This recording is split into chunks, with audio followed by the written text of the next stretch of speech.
You're on Q&A tomorrow night. You're okay with that? Yeah, no, that'll be interesting. Yeah.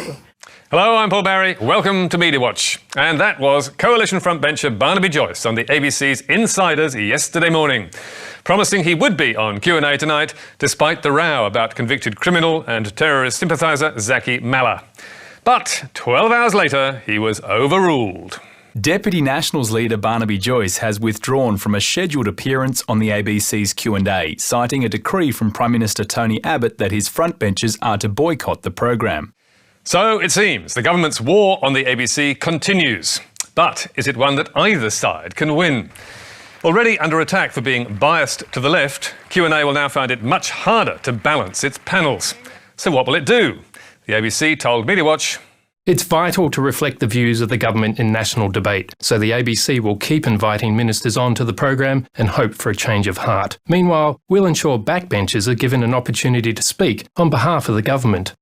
But the ban could also damage the Prime Minister. Two big polls in the Fairfax and News Corp papers this morning, taken after the Q&A row, show Tony Abbott's approval rating sinking, along with Bill Shorten's. And another poll, taken before the row,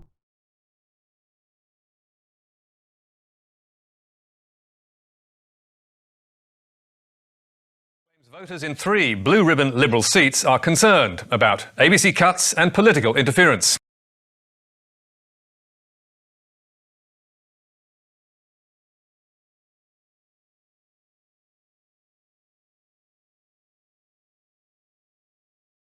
The Australia Institute's Richard Dennis, who commissioned the poll, told Fairfax, Attacking the ABC might appeal to ideological hardliners in the Liberal Party, but this polling shows that, even in blue ribbon seats, cutting ABC funding and interfering with its independence are deeply unpopular. Voters in these Liberal seats are pretty clear whose side they're on, the ABC's.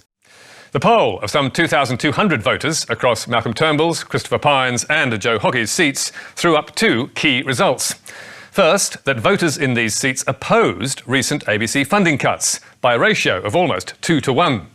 And second, that many respondents had concerns about the ABC's independence.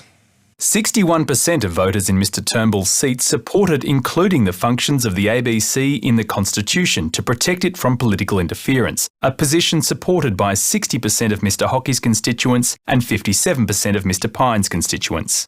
So, almost 2/3 of voters in those seats would support constitutional recognition for the ABC, a novel idea.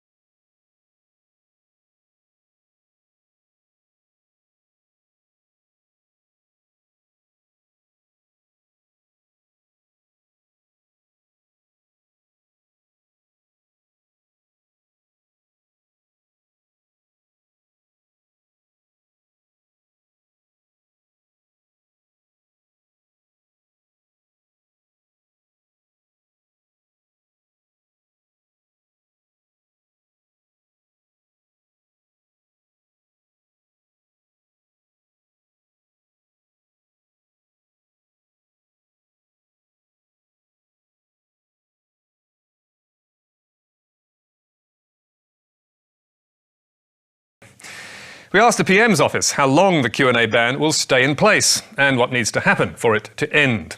The key line in the reply appears to be, "Given the ABC is undertaking an inquiry into Q&A, it is not appropriate for Minister Joyce to appear." That ABC inquiry is due to continue for the next 3 months, so it could be the ban will also last that long. Malcolm Turnbull is due to appear on Q&A next week. Watch that space.